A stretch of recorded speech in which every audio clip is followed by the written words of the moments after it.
Bienvenue chez Malo, avec Jannick Anctil et ses invités.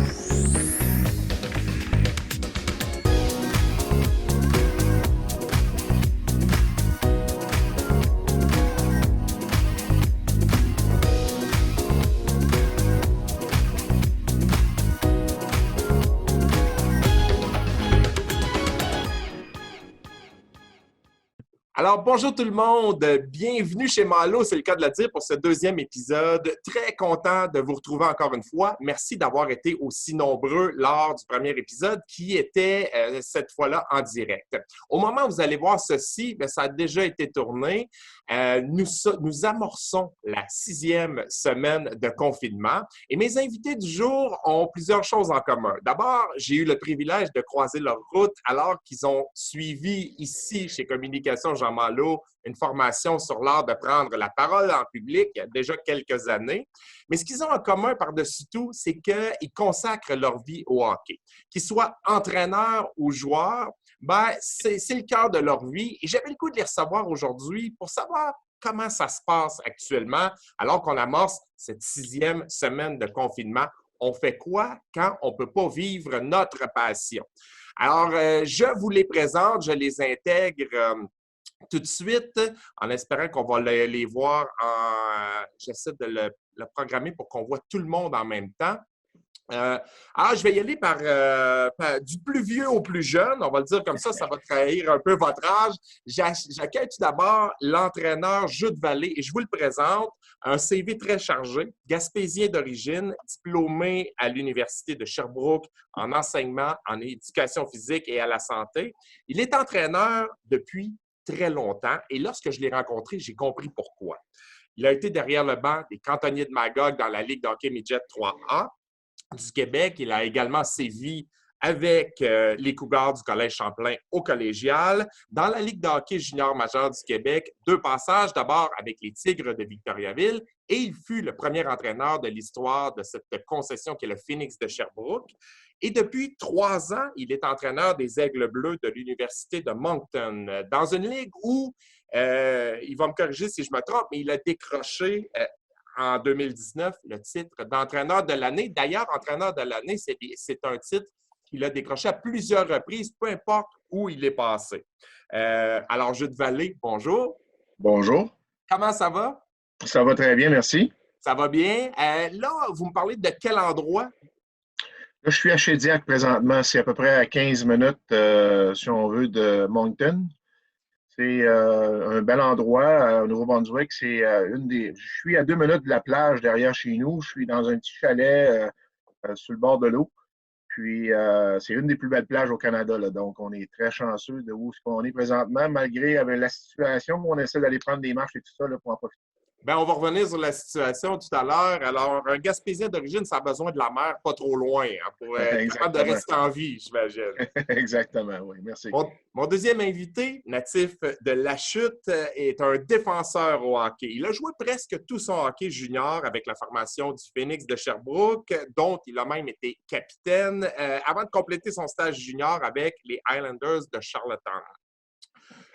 Il a fait des camps d'entraînement pour des équipes professionnelles, d'abord avec les Flames de Calgary en 2014, mais ça a été un peu particulier, on y reviendra, alors qu'on a détecté à ce moment-là une malformation cardiaque, chez lui, le syndrome de Wolff-Parkinson-White, qui l'avait empêché finalement de poursuivre le camp d'entraînement. Il a été repêché par les Canucks de Vancouver à l'âge de 18 ans. Il a également participé au camp d'entraînement des Sabres de Buffalo. Mais depuis quelques années, c'est au niveau universitaire qu'il continue à jouer avec les Stingers de l'Université Concordia, où il a complété ou va compléter un bac en relations humaines. En 2018, il a remporté le trophée Guy Lafleur, remis aux joueurs ayant fait preuve d'excellence tant sur le plan sportif qu'académique. Et il se passait quelque chose dans sa carrière juste avant le confinement. Je crois qu'il venait de signer un contrat avec les Everblades de la Floride, club affilié aux Admirals de Milwaukee, donc le club école du club école, je crois, des Prédateurs de Nashville. Carl Neal, bonjour. Salut, salut. Est-ce que j'ai fait une erreur dans le CV, là? Non, c'est pas mal très bien fait. C'est pas mal bon, OK. Le prof a fait ses recherches, en fait. Mais il suit vos carrières. Hein. Depuis que vous avez croisé mon chemin, moi, j'arrête pas de vous suivre. Et on reviendra sur juste avant le confinement relié au COVID-19. Bon, ben, qu'est-ce qui se passait dans vos vies? Je vais présenter le troisième invité. Troisième invité, il n'y a pas 20 ans, il est tout jeune encore, natif de Stoke en Estrie. C'est un défenseur également qui a connu une brillante carrière dans la Ligue Midget 3 avec les Cantonniers de Magog, avec qui il était capitaine lors de sa dernière saison en 2018-2019. Cette année-là, il va jouer 6 rencontres avec les Voltigeurs de Drummondville, club qu'il avait repêché l'été précédent, mais il demeure quand même dans la Ligue de hockey Midget 3A, où il a tout gagné, sauf le dernier trophée par un fil. Je ne veux pas lui rappeler ça, mais il a tout raflé, sauf le tout dernier trophée, la Coupe TELUS. Il a amorcé en 2019 sa vraie première saison à temps plein dans la Ligue de hockey junior majeur du Québec. Et quelle saison! Une saison fabuleuse. Au moment de quitter, il était 4e pointeur de toute la Ligue chez les défenseurs, alors que je vous rappelle que c'est sa première saison. Il avait 51 points, 17 buts, 34 passes en 63 parties. Il a établi le record d'équipe des Voltigeurs de Drummondville pour le plus grand nombre de buts pour un défenseur de première année. Il a éclipsé un dénommé Dimitri Kulikov, un gars qui a fait la Ligue nationale. Il est un des 3 finalistes au trophée Raymond Lagacé qui récompense annuellement la recrue défensive par excellence dans la Ligue de hockey junior majeur du Québec.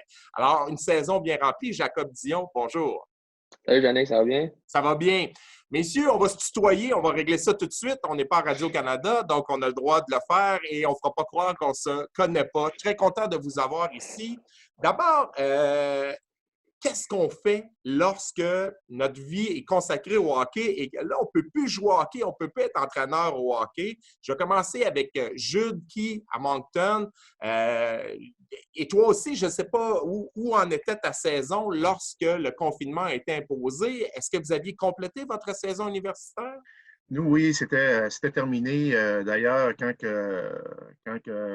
moi, j'étais au championnat canadien, pas avec mon équipe, là, mais j'étais allé voir le championnat canadien qui était à Halifax, près de chez nous. Puis, après la première journée, les 2 premiers matchs, vers 11 heures le soir, on a eu la nouvelle que le tournoi était cancellé. Donc, moi, j'avais fini la fin de semaine d'avant avec mon équipe. On était éliminés à ce moment-là contre St. Mary's. Donc, nous autres, de notre côté, on était chanceux, tout était terminé, sauf que malgré tout ça, le hockey continuait au niveau du junior, à la télé et tout ça. Donc, pour un gars de hockey qui est coupé du hockey, ça devient un petit peu compliqué, là. Quand on est éliminé, on se consacre à aller regarder des rencontres, à voir si on peut attirer des joueurs chez nous. Est-ce que c'est un peu ça au niveau universitaire? Oui, exactement. Disons que le draft, si on veut, là, tout ce qu'on fait pour amener des joueurs a été fait, là. Nous, présentement, on est à parler avec encore deux ou 3 joueurs, là, parce que, bon, c'est Alex Voyer a signé avec les Blues. Donc, c'est bien pour lui, c'est un petit peu moins bien pour nous. Parce que vous comptiez, lui, son plan de match, c'était d'aller jouer universitaire s'il ne trouvait pas une entente avec une équipe de la Ligue nationale? Exactement. Ça devenait son plan B. Puis, présentement, à signer, donc on est très heureux pour lui. On laisse toujours la porte ouverte si jamais ça ne fonctionne pas, mais disons que le recrutement a déjà été fait pas mal.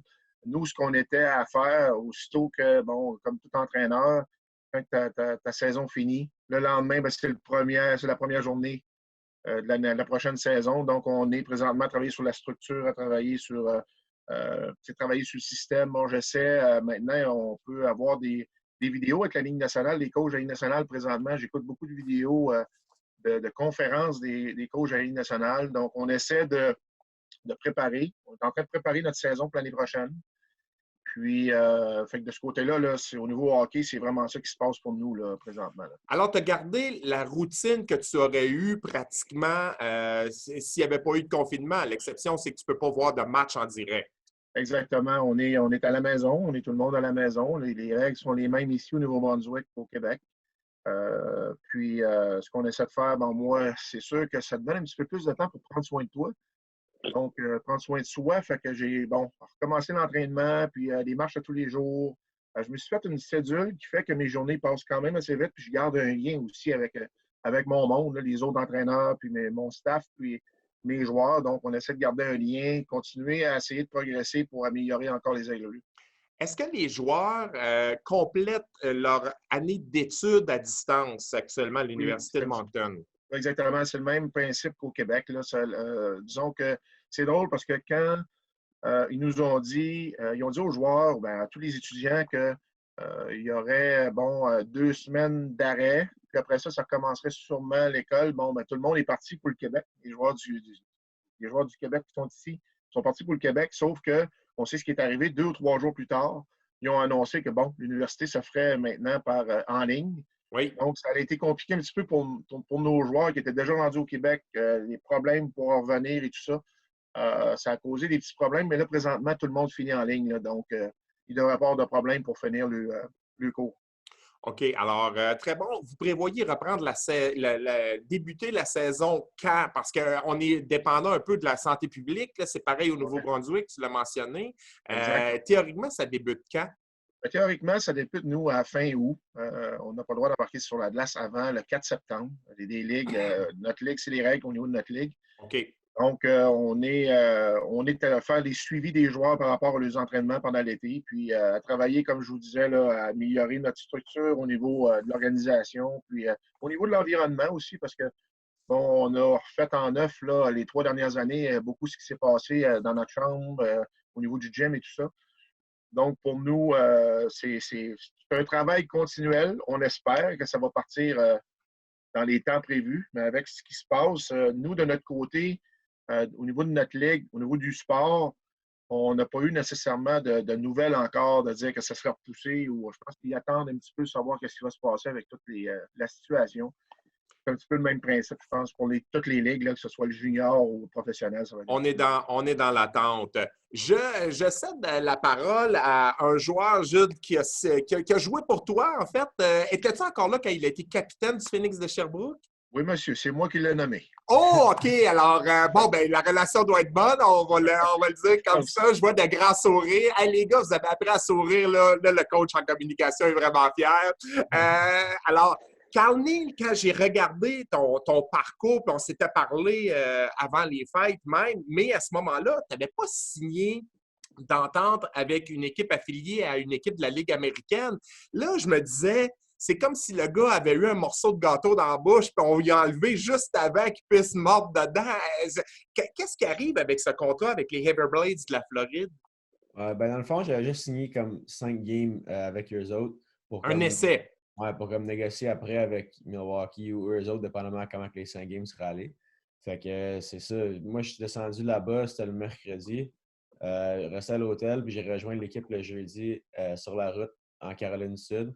Puis là, fait la pratique du matin. Puis là, quand on s'est réveillé de notre sieste d'après-midi, la Ligue était cancellée. Fait que j'ai retourné en Floride, puis j'ai retourné à Montréal après. Donc, c'est... Et t'as même pas mis un patin sur la glace pour une partie, là. Ouais, c'est ça. Une pratique, puis un morning skate, puis c'était terminé. Alors, est-ce qu'il y a des trous dans les murs de la chambre d'hôtel? C'est ça que je me pose comme question. Non, tu sais, c'est sûr que c'était une drôle de situation. Tu essaies de prendre ça avec un peu de sens d'humour aussi, tu sais, mais c'était un peu frustrant, mais tout le monde dans le même bateau là-dessus, fait que c'était pas trop tough à digérer, là. Qu'est-ce qu'on t'a dit? Évidemment, on t'a dit, là, ça ne fonctionnera pas, mais est-ce que chez les Everblades, on compte te rappeler lorsque ça va recommencer? Est-ce que cette entente-là, même si c'est seulement pour 5 matchs, un essai, est-ce qu'on va renouveler ça? C'est sûr qu'il y a beaucoup de temps avant que la saison recommence. Tu sais, on n'a aucune idée encore de ce qui va se passer, même si on va avoir du hockey. Fait que je pense que pour le moment, il n'y a pas vraiment beaucoup de pourparlers ou rien de même qui se passe. Là, on attend plus de voir s'il y a des camps au mois de septembre, même des camps des recrues, camps de développement au mois de juillet, je pense que ça va mal tout canceller. Oui. Dans ton cas, est-ce que ton séjour avec les Stingers de Concordia était terminé? Est-ce que tu as complété tes études à Concordia? Oui, il me restait dans le fond 2 cours à terminer cet été en ligne. Après ça, j'avais fini, puis j'ai tout arrangé avec mes profs avant de partir, donc c'était pas mal tout fait. Et là, tu les complètes actuellement? Oui, exactement. Dans le fond, comme je disais à Moncton, nous autres, c'est tout en ligne. Puis, c'est ça, pas mal tous les profs, ils ont changé tous les modes de test, mettons, à vérifier online des choses comme ça. Donc, tout est rendu par ordinateur. Je sais que tu travaillais également dans le domaine des assurances aussi. Oui, exact, c'est ça. Là, on travaille de la maison pas mal. Là. On fait des petites heures, comme 3-4 heures par jour. Puis moi, je suis en Estrie pendant mon confinement. Là, je suis à Magog, donc j'ai tout déménagé ici chez ma blonde. Puis, Ah, OK, là, je cherchais l'erreur parce que t'es pas un gars de l'Estrie, t'es originaire de la Chute, mais je savais qu'il y avait une fille en arrière de ça, là, quelque part. ouais. Non, c'est ça. Moi, mes parents étaient à Boisbriand, puis mon appartement était à NDG. Fait que c'est comme les deux pires spots au Québec. Fait que j'ai dit, je pense que je serais mieux d'aller à Magog, avoir profité du plein air et tout ça. Là. OK, alors tu passes quelques heures par jour à travailler, tu es en télétravail. Ta conjointe fait quoi actuellement?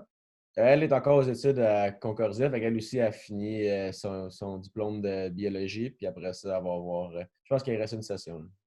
Parfait. Jacob Dion, notre plus jeune, et j'avais l'image du morceau de gâteau là, pour Carl, mais c'est un peu pareil pour toi parce que tu avais les Voltigeurs de Drummondville allaient bien cette année, évidemment.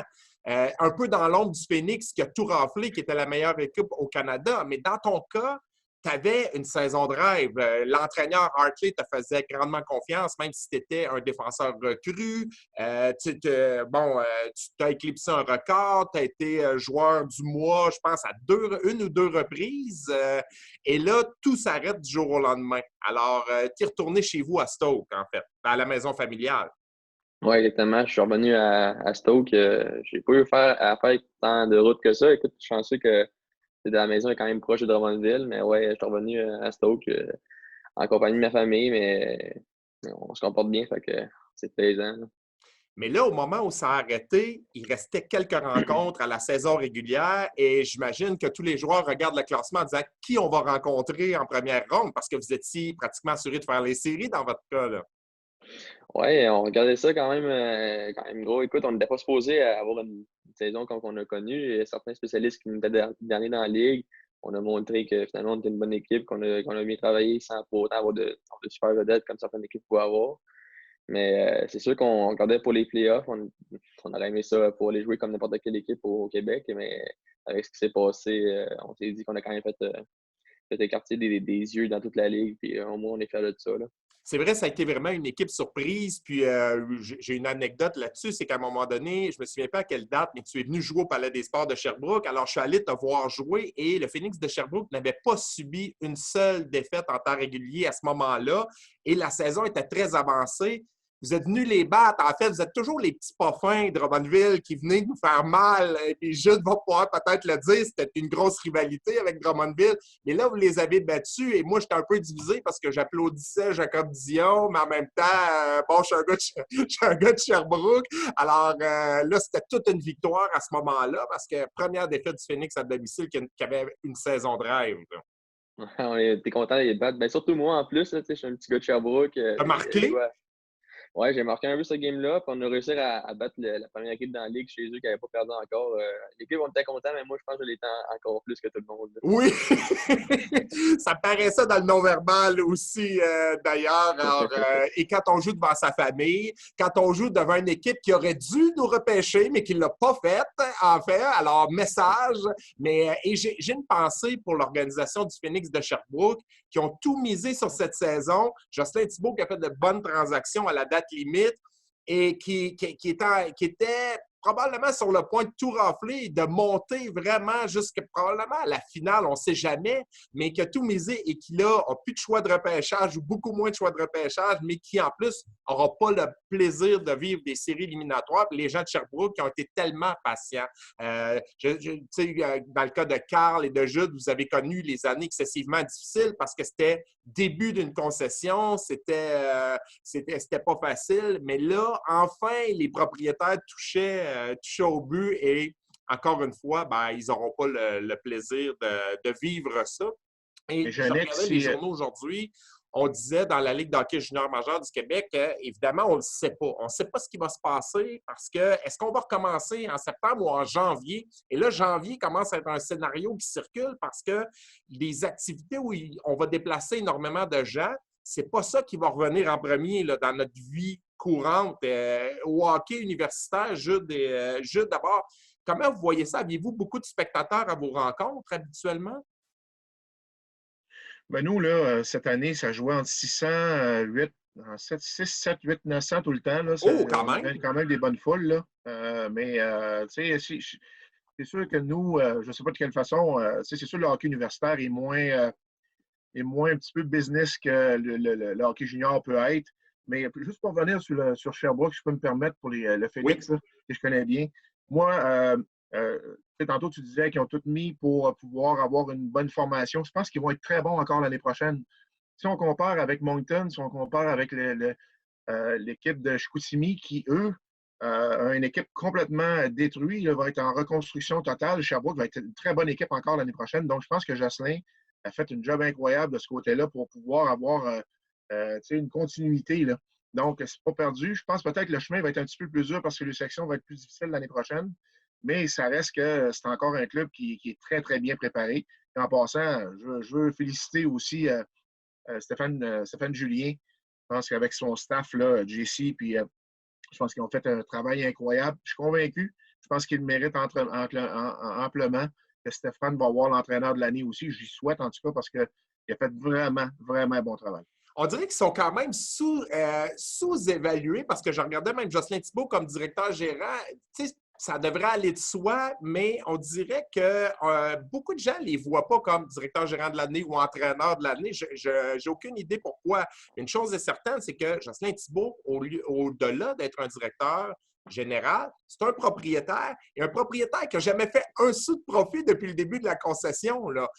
Il ne dira pas publiquement, mais moi, je le sais, puis il y a une équipe de propriétaires. Et là, ce qui était agréable, c'est qu'on allait à des rencontres et il disait aujourd'hui, on vient de battre un autre record. Record d'assistance à chaque rencontre parce que là, les gens ont toujours supporté le Phoenix, mais les supportaient encore plus. On était dans une vague, dans une frénésie pas possible, puis on se voyait déjà faire des barbecues dans le stationnement du Palais des Sports pour les séries. Enfin, on allait toucher aux séries.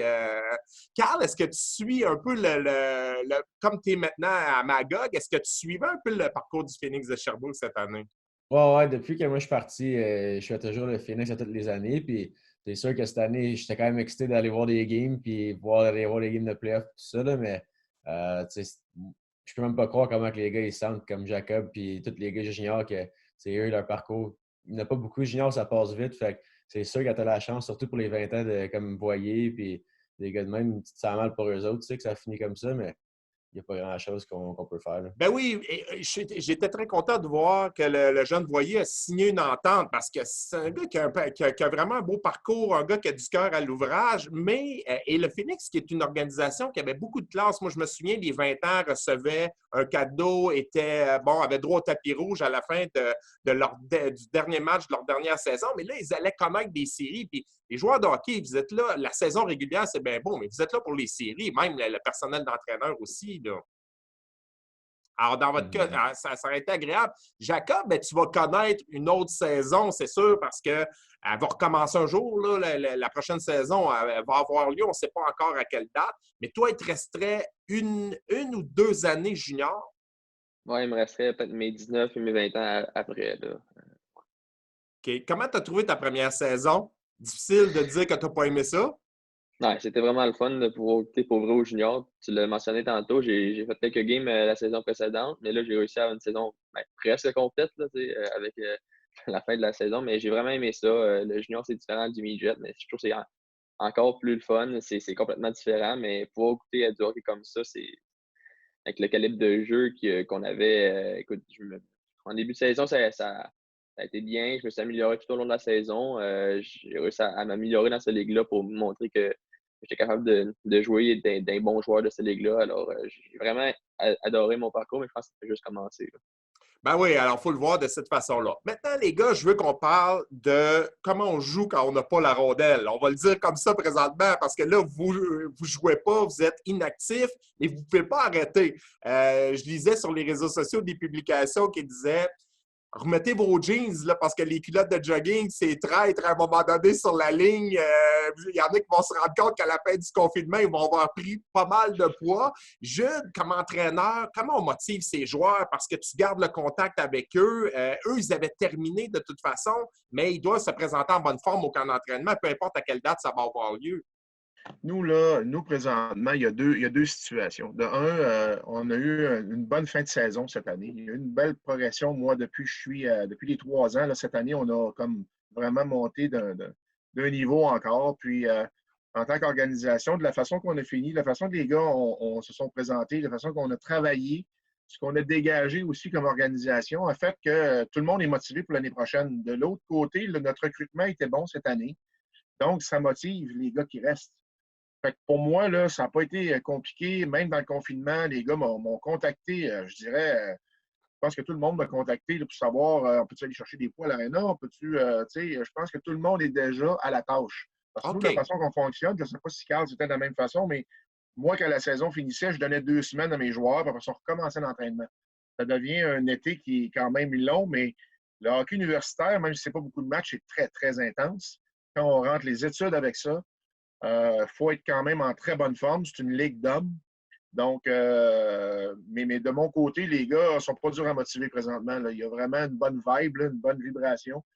Puis, ça se passe très bien. Même tout le monde est à la tâche présentement. Ben toi, tu l'as dit, je faisais une revue de presse sur toi, puis maintenant, tu coaches des adultes. C'est ça, la situation. Puis c'est d'un calibre, c'est un gros calibre. Le hockey universitaire, on a tendance à sous-estimer ça, mais c'est un bon calibre de jeu. Là. Moi, j'inviterais les gens à aller voir. Tu sais, il y a des équipes proches. Je parle de Trois-Rivières. On pense à Concordia avec l'Université McGill aussi. C'est toute la majorité des gars qui ont joué junior majeur, mais qui sont plus vieux. Donc, le calibre de jeu est vraiment intéressant. Tu sais, nous, dans notre ligue, on a des équipes comme UNB qui ont 8 championnats canadiens dans les 10 dernières années, là, qui ont eu la chance même de battre des clubs de la Ligue américaine à travers les 10 dernières années. Donc, le calibre est très, très élevé.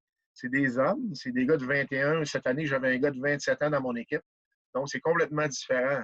La game reste la game, mais la gérer, c'est complètement différent. Puis moi, j'avais eu la chance de travailler avec des étudiants avec les Cougars du Collège Champlain. Donc, revenir dans mes vieilles pantoufles de ce côté-là. On travaille avec des jeunes plus matures. Les discussions ne sont pas les mêmes. La relation n'est pas la même non plus.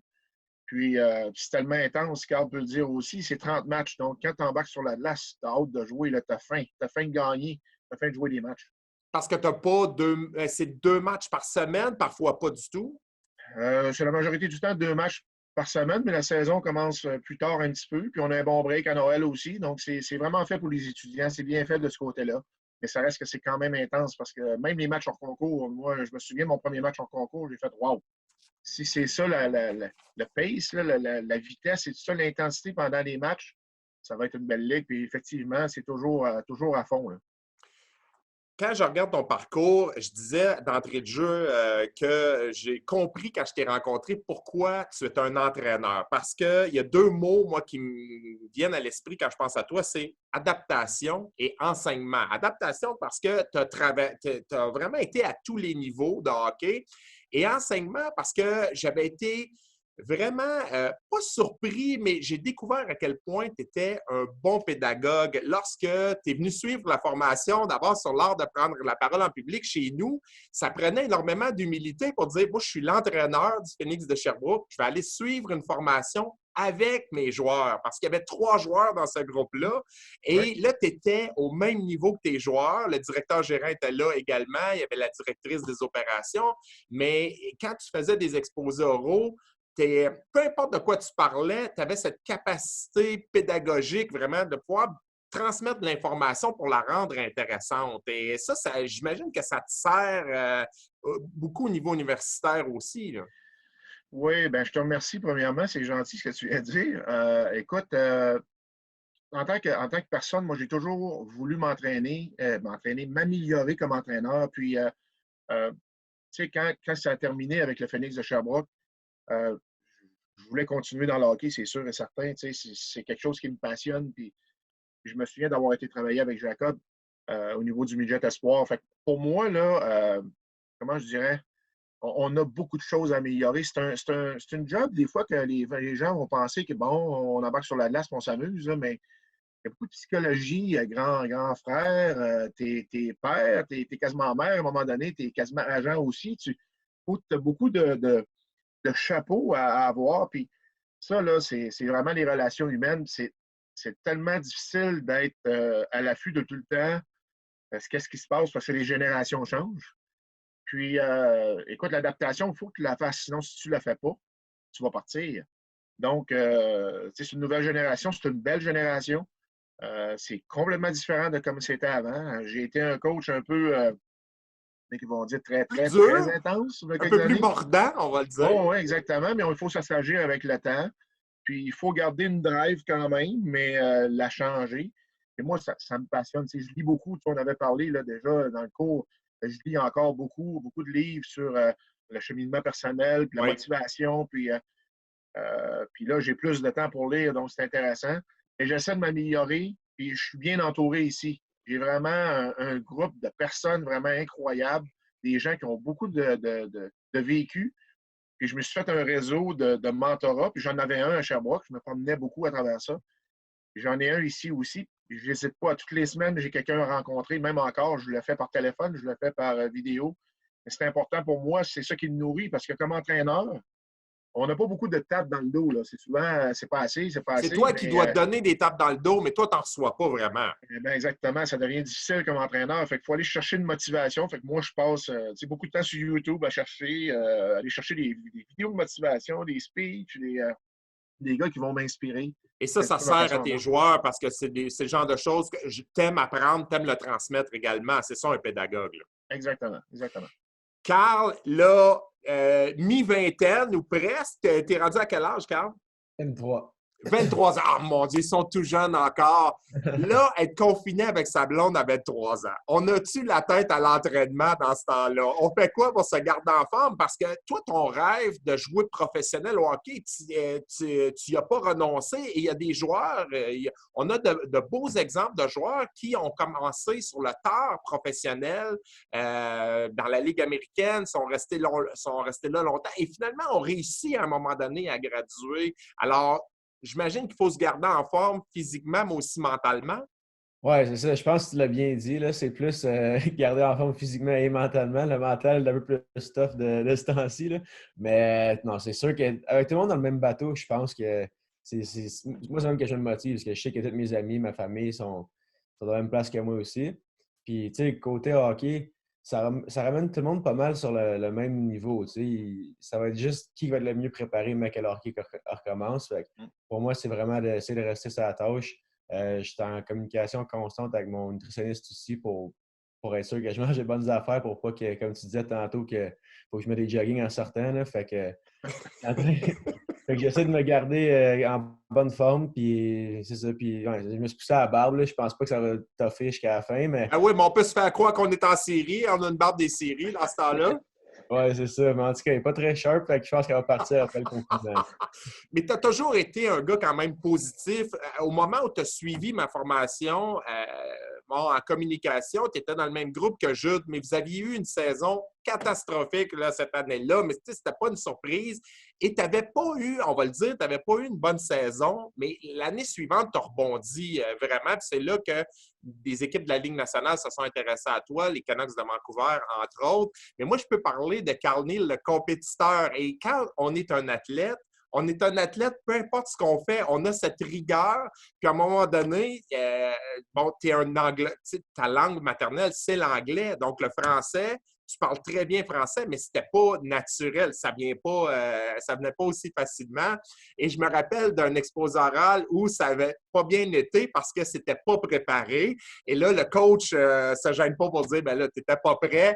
Et là, j'ai vu le feu dans les yeux qu'on voit chez un joueur qui vient de se faire passer par un attaquant là, qui est -1 dans sa partie. Quand tu es venu la semaine suivante, l'exposé oral était parfait, c'était préparé, ça avait été répété, ça paraissait. Et c'est ce que j'aime de travailler avec des joueurs de hockey ou d'autres athlètes, c'est qu'ils ont une rigueur, peu importe ce qu'ils font dans la vie. Là. Ils apprennent à faire à manger, après ils suivent un cours en communication, ils ont ce souci de l'entraînement. Et toi, tu l'avais vraiment, ça. Ouais, merci. C'est sûr, comme tu disais, quand j'étais plus jeune, comme 16-17, ça m'a pris un peu de temps, je pense, pour maturer puis comprendre ma réalité à moi, tu sais, que la forme physique, être intense dans tous les aspects, même comme tu disais, en cours de communication, je me rappelle, ça, des fois, c'était tough à passer à travers, mais c'était vraiment le fun avec vous autres, fait que j'ai réussi, mais ouais, c'est ça, c'était vraiment juste, je pense, de maturer comme gars quand j'étais plus jeune, puis le reste a suivi, là. Ben, je repense à ça parce qu'il y avait 3 joueurs et 3 membres de l'organisation. Puis, tu sais, ça aide aussi à créer des liens parce que les joueurs se voient, mais à un moment donné, tu ne vois pas toujours le directeur gérant, la directrice des opérations. Et là, vous aviez appris à vous connaître peut-être dans un autre contexte. Et je veux saluer Jonathan Deschamps, je crois qu'il était le capitaine à ce moment-là. C'était son anniversaire cette semaine. Envoyé, je les suis, là. Je continue de les suivre. Et puis lui qui était vraiment très drôle également. Mais vous étiez tous des jeunes. Pas facile, là. Vous avez maturé ensemble. Puis dans la défaite, on apprend dans la victoire, mais on apprend encore plus dans des épreuves et dans la défaite. Donc, ça avait été un beau passage. Puis tu m'avais mentionné que l'aspect communication pour passer des entrevues après, en vue du repêchage, bien, ça aussi, ça s'était amélioré parce que là, on est capable de mieux se vendre à ce moment-là. Oui, c'est sûr que nous, quand on a commencé, on était un peu gênés, on va dire, là. Je pense que c'était moi, je me rappelle Joe Deschamps puis Dan Audette, je crois, Oui, c'est avec, ça. avec Gilles puis Pat. Puis, au début, on était un peu gênés, on était un peu stressés, on était comme tabarouette avec le coach puis le DG, je sais pas qu'est-ce qu'on va faire puis tout, mais tu sais, quand on a appris à se connaître puis que, honnêtement, pour nous autres, c'était vraiment quelque chose qu'on a vraiment apprécié. Puis, on est vraiment reconnaissant envers Gilles puis Pat puis l'organisation de nous avoir permis de faire ça parce que, comme tu disais, des entrevues après, tu as plus d'outils que tu peux utiliser. Tu es plus à l'aise quand ça vient de ton tour de parler, tout ça. Fait que pour nous autres, c'était vraiment quelque chose qui nous a. En tout cas, pour moi, ça m'a vraiment aidé, puis je suis sûr que pour les autres aussi. Bien, tu as mentionné également que tu as remporté le trophée Guy Lafleur. Et ça, il y a des entrevues reliées à ça. Avant de décerner le trophée, on passe les joueurs en entrevue. Tu as mentionné que l'aspect communication, ça avait été important aussi pour ta sélection, là. Oui, c'est ça. Je pense vraiment que côté entrevue, puis surtout pour ce trophée-là, ça m'a vraiment aidé, là. En anglais, j'ai toujours été plus à l'aise de parler. Puis quand que je rentrais en entrevue, des fois en français, je cherchais mes mots, des choses comme ça. Fait que quand j'ai rentré dans la salle, puis qu'ils m'ont dit que ça allait être en français puis en anglais, j'avais plus confiance, sachant que j'ai fait ton cours puis que j'avais un peu plus d'outils. Fait que ça m'a vraiment aidé. Puis sans toi, je ne sais pas si j'aurais gagné le trophée. Fait que merci. Non, ça. D'abord, je l'attends, puis Rollator, j'attends le trophée chez Communication Jean-Malo. Non, mais ça, le vrai salaire d'un coach, c'est ça. Puis Jude pourrait le dire aussi, quand un de nos anciens joueurs décroche, atteint une performance et que, bon, il va nous nommer. Puis, j'ai vu mon nom dans une entrevue que tu avais donné à un blogueur à un moment donné, après ta sélection par Vancouver, en disant l'aspect communication m'a aidé, j'étais moins intimidé par les journalistes parce que maintenant, très jeune, vous êtes appelé à donner des entrevues. Ça n'a pas toujours été comme ça, là, tu sais. Maintenant, il y a des blogueurs, vous passez sur le web et ça n'a pas toujours été le cas, en fait. Alors ça, vous êtes une génération qui a plus de facilité, mais en même temps, vous êtes très sollicité, là. Oui, c'est ça. Puis comme tu disais, surtout à 17-18 ans, c'est pas évident de rencontrer des équipes de la Ligue nationale non plus, puis essayer de te vendre comme personne quand tu es toujours dit de ne pas être trop flamboyant, surtout dans le monde du hockey, d'être humble. Avec ton programme, c'est vraiment de trouver le bon mix. Le juste milieu. Moi, je peux vous dire qu'à un moment donné, j'avais été. C'est Jocelyn Thibault, un des propriétaires, qui avait parlé de moi parce que lui, quand il a été repêché par les Nordiques de Québec, il était très jeune et il n'était vraiment pas habitué de donner des entrevues, mais rapidement, il est devenu une personnalité. Alors, son agent, qui était Pierre Lacroix, l'avait envoyé avec Alexandre Daigle suivre un coaching en communication avec Pierre Dufault, qui est une référence dans le domaine, là, un très bon coach, un gars de médias. Et lui, il s'était dit, ça m'a permis de parler moins vite, d'être moins nerveux. Puis après ça, après sa carrière professionnelle, il est devenu propriétaire d'une équipe junior, donne des conférences maintenant. Et moi, j'ai assisté à ces conférences. Comparé au gars de 18 ans qu'il était, c'est le jour et la nuit. Là. C'est un gars qui est sûr de lui, qui est en contrôle. Mais je peux vous dire, pour avoir écouté des entrevues quand il a été repêché, c'était pas ça du tout, là. Jacob, de ton côté, tu as suivi la formation en communication. On a vraiment sur notre panel de bons joueurs et qui mettent du temps sur les études également, parce que toi, tu avais gagné une bourse avec les cantonniers. C'était une bourse de joueurs étudiants aussi. Oui, exactement. Puis j'avais été de voir pour... écoute, je prépare un petit speech pour la Ligue. Puis j'avais été de voir pour bien préparer ça, pour être un peu plus en confiance.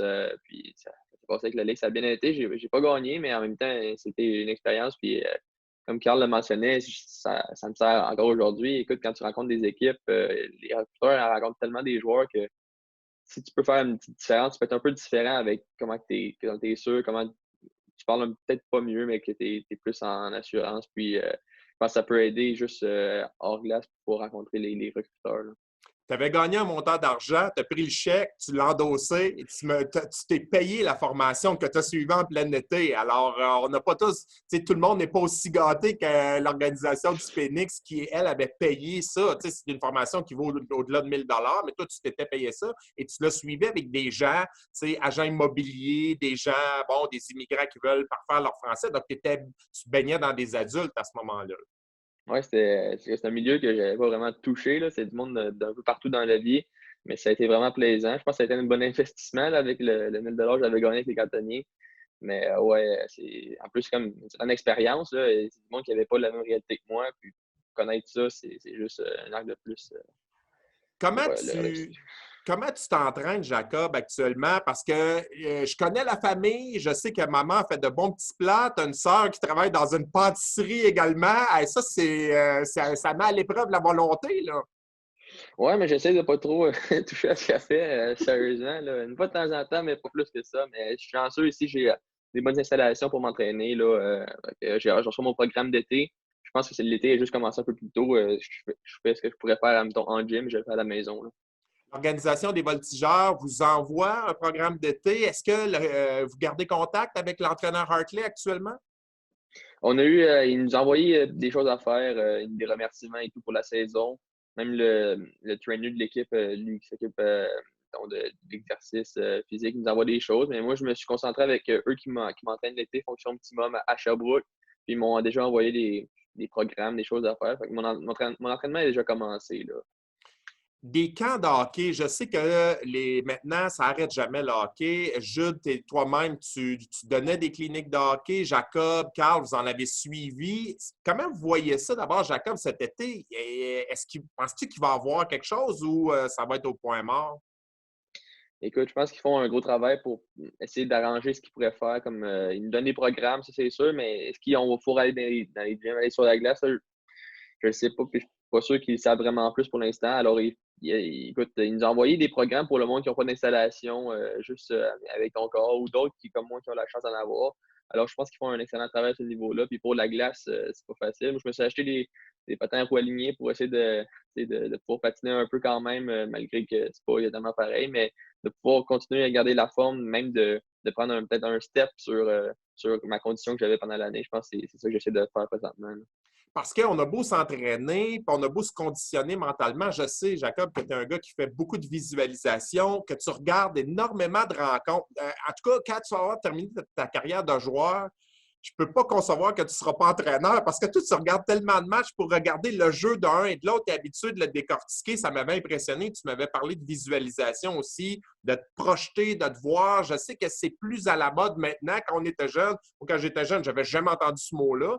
Mais c'est pas pareil que de mettre des patins à glace et le feeling d'être sur la glace. Mais là, vous ne l'avez pas. Là. Personne ne peut patiner. Non, mais au moins tout le monde est égal. Écoute, si on est capable tout le monde de s'entraîner encore plus, ben je parle de mon équipe, là, j'espère que peut-être pas nécessairement ailleurs dans la ligue, mais si on est capable de tout écoute, s'entraîner comme il faut, de prendre de s'améliorer par rapport à la saison dernière, je pense que c'est ça qui va nous aider. Mais écoute, c'est pas comme s'il y en a qui ont plus de chances que nous, tout le monde est à la même égalité. Alors, comme ça, avec la visualisation que tu parlais, c'est sûr que pendant la saison, c'est super intéressant. Écoute, mon père m'en avait parlé, ça a commencé à fonctionner. Mais pourquoi j'arrêtais de faire ça? Écoute, ça va bien, ce niveau-là. C'est incroyable de faire ça. Je ne sais pas, Jude, que, bon, on est dans les mêmes âges, mais tu sais, toute cette condition mentale-là, ce conditionnement, c'est pas quelque chose dont Ouais. on entendait vraiment parler quand tu sais, on était d'âge secondaire, collégial, etc. Moi, j'en avais pas beaucoup entendu parler. Maintenant, les athlètes, c'est courant. Je te dirais que depuis une quinzaine d'années peut-être, moi je pense que depuis une quinzaine d'années, là, ça a pris une nouvelle tangente. Tu sais, on essaie d'avoir des spécialistes. Regarde la Ligue nationale, là, c'est le plus bel exemple. Ou juste les 77 d'Ottawa avec André Tourigny. Tu sais, chaque aspect est traité. professionnellement. Tu as des professionnels qui viennent pour le power skating, tu as des gens pour la nutrition, tu as des gens pour l'entraînement, tu as un psychologue sportif, tu as au niveau du médical maintenant accès à une panoplie, que ce soit physio, chiro, ostéo et compagnie. C'est rendu professionnel. Junior majeur, c'est très professionnel. Les équipes universitaires aussi. Puis, on est dans une nouvelle ère. Il faut, comme tu l'as dit tantôt, c'est une question d'ajustement. Puis, Vraiment. puis je pense que Carl l'a mentionné tantôt. Ce qui est intéressant aujourd'hui, c'est qu'on est tous sur le même pied. C'est qui va prendre ça le plus sérieusement possible pour essayer d'arriver le plus près. Mais il faut trouver une façon. Même si on dirait, il faut trouver une façon. On est là. On est là devant les faits. Est-ce que quand les activités vont reprendre, on ne reconnaîtra pas plus facilement ceux qui ont de la rigueur versus finalement ceux qui en ont manqué? Parce que tout le monde est égal actuellement, mais tout le monde ne s'entraîne peut-être pas de la même façon. Et là, on va départager un peu les enfants des hommes ou ceux qui avaient plus la volonté de se tenir en forme aussi. Si tu veux, à mon avis, moi, je pense qu'aujourd'hui, un joueur de hockey, l'entraînement fait partie de la vie d'un joueur de hockey.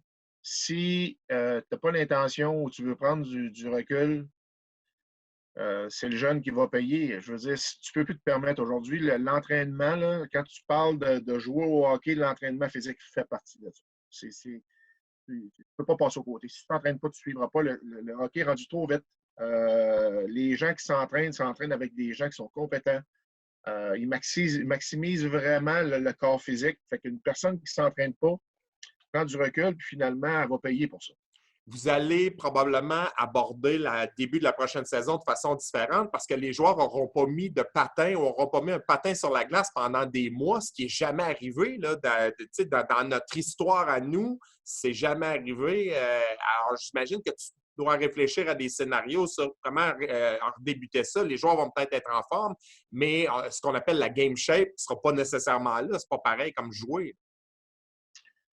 Bien, côté universitaire, on a des joueurs qui prennent vraiment un long break de glace. Là, donc, je ne suis pas sûr que ça va faire une différence tant que ça parce que, après une semaine, on va pogner le beat. Il y a tout le temps un beat à construire à chaque début de saison. Anyway.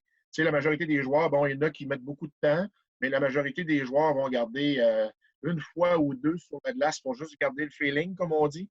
Ils passent beaucoup de temps au gymnase pendant l'été. Moi, je ne crois pas que ça va faire une très grosse différence. Je pense que ça va revenir assez rapidement, puis tout le monde va tellement être content de pouvoir. Là, on va vraiment avoir des jeunes, comme on dit, qui ont la barre et qui veulent, là, qui ont hâte d'embarquer parce que souvent, pendant l'été, c'est tellement intense aussi qu'on dirait qu'aujourd'hui, on est dans un air où on prend conscience de bien des choses. Oui. Juste de s'asseoir avec quelqu'un puis prendre un dîner, un souper avec quelqu'un. Wow, on me semble qu'on va en profiter quand on va avoir la chance. Je pense qu'on prend conscience de la chance qu'on avait. Puis, sûrement qu'on va en profiter beaucoup, mais quand ça va revenir à la normale, en tout cas, je pense. Effectivement, puis c'est la façon positive de le voir. Carl, est-ce que tu as déjà été aussi longtemps sans mettre une paire de patins et mettre un patin sur la glace? Ça doit faire un bon bout, là, sûrement quand j'étais jeune puis qu'on changeait de hockey à soccer l'été, honnêtement. Là, mais ouais, ça fait différent, mais c'est notre réalité. Fait que comme Jacob disait, patiner avec des patins à roulettes, des fois, ça peut changer les idées un peu, mais à part de ça, ouais, c'est vraiment long. Ouais, puis ce qui est avantageux quand on fait du patin en roi aligné présentement, c'est qu'il n'y a vraiment personne sur les pistes cyclables. Moi, quand je me lève très tôt le matin, à 5h30, je vais marcher, je fais comme un 6 km, puis il n'y a vraiment personne. Puis, mais je pourrais marcher au milieu de la rue, je pense que je ne me ferais pas frapper. Là, à Sherbrooke, c'est étonnant de voir ça, à quel point. Je suis toujours surpris de voir qu'il n'y a pas tant de gens qui s'entraînent quand même. Je suis toujours étonné de ça. Je suis dans un arrondissement qui est relativement jeune, Rock Forest, puis il me semble que je ne vois pas beaucoup de gens.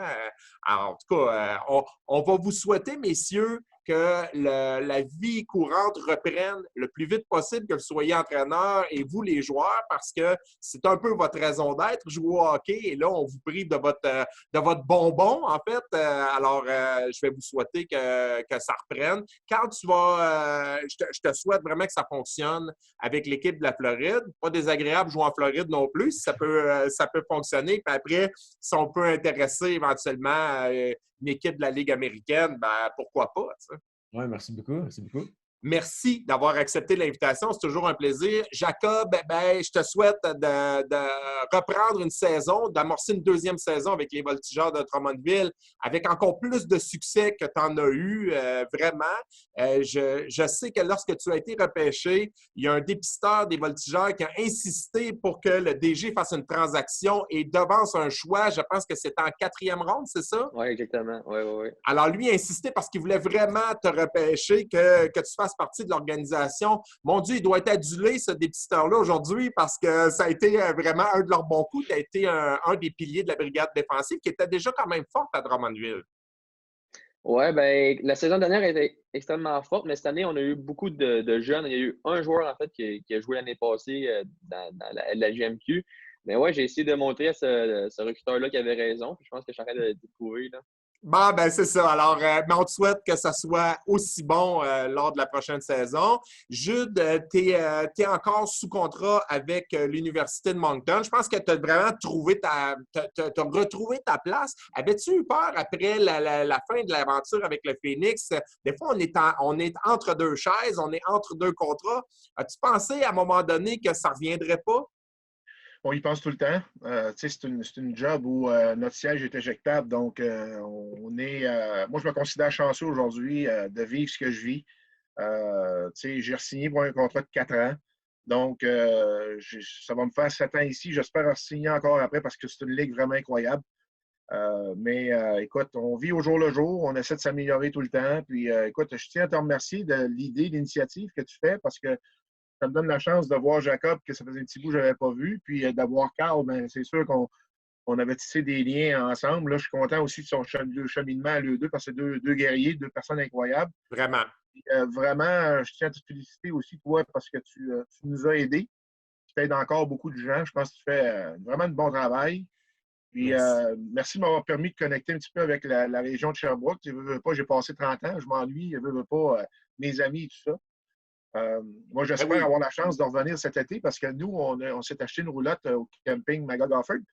Je passe mes étés en camping maintenant, mais j'ai hâte j'espère que ça va ouvrir parce qu'on a comme une petite peur. Peut-être qu'on va être obligé de rester à Chédiac, qui n'est pas un mauvais endroit, là, mais oui, il est quand même pire comme confinement. L'air salin, c'est quand même pas mauvais là, aussi. Et c'est vrai, je t'avais revu à Sherbrooke. Tu es un gars qui est profondément attaché à Sherbrooke. Puis quand tu peux venir voir une rencontre au Palais des Sports, tu y vas aussi. Oui, tout à fait. Je reste accroché. Je suis le Phoenix. Écoute, je comprends ce qui est arrivé. Ça fait partie de la vie d'un entraîneur aussi. Ça a été dur sur le coup, mais j'ai beaucoup de reconnaissance envers la chance qu'ils m'ont donnée. Puis, j'adore la ville, j'adore les gens.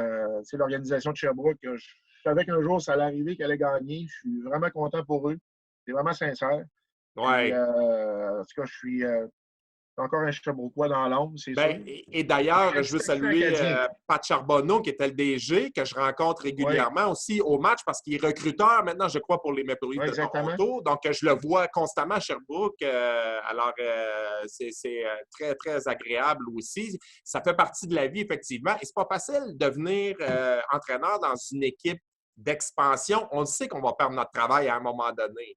Bien, j'avais entendu à un moment donné, Guy Chouinard disait, à un moment donné, je me souviens qu'il avait signé avec Sherbrooke dans le temps.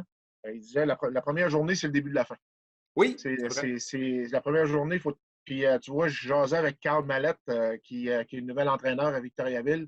Je disais la même chose. Profite de ces bons moments-là.